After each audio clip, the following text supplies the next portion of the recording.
Hello, my name is Nikila Singhu. I am an internal medicine resident at the University of Florida.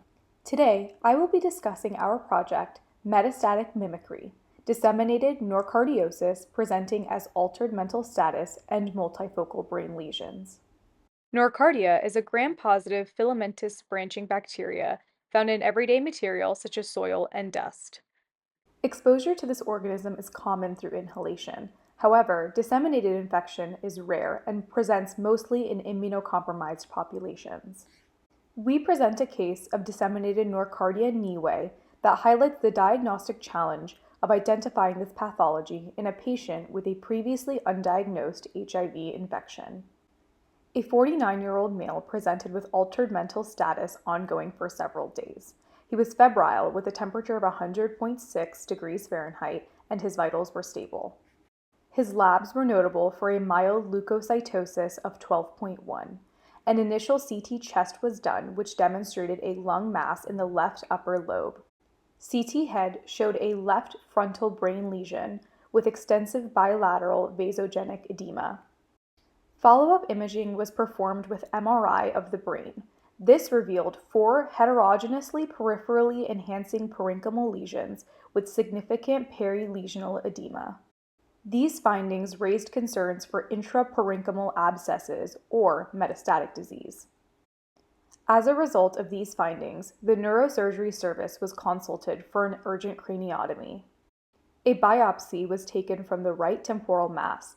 The sample revealed an organizing abscess with rare filamentous bacteria-like organisms consistent with Nocardia. To confirm, mass spectrometry was utilized, which identified the organisms as Nocardia niue species.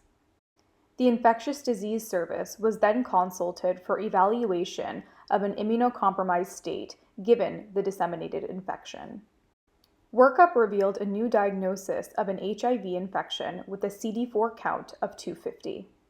An extensive infectious workup was performed, including serologic studies, bronchoscopy, and lumbar puncture. The results were broadly negative for mycobacteria, syphilis, chlamydia, legionella, cryptococcus, toxoplasma, and histoplasma. The infection was treated with long-term ceftriaxone, linezolid, and Bactrim.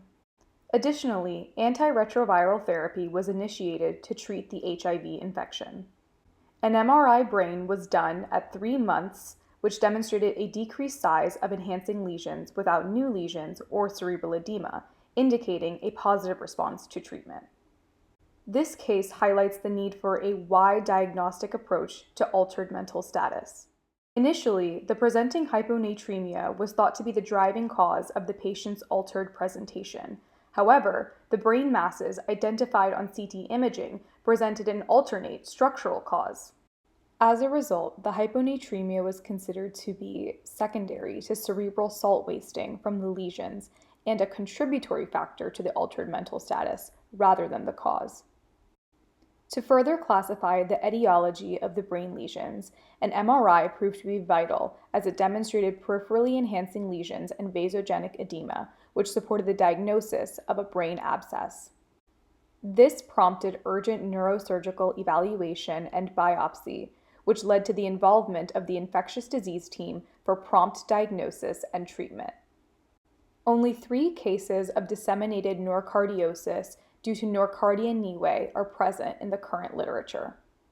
Ultimately, this case expands the current knowledge of the infection and highlights the challenges of detecting a disseminated infection in patients with immunocompromising conditions. Further, this case demonstrates the need for both a wide diagnostic approach to altered mental status as well as early involvement of a multidisciplinary team. Here are our references. Thank you.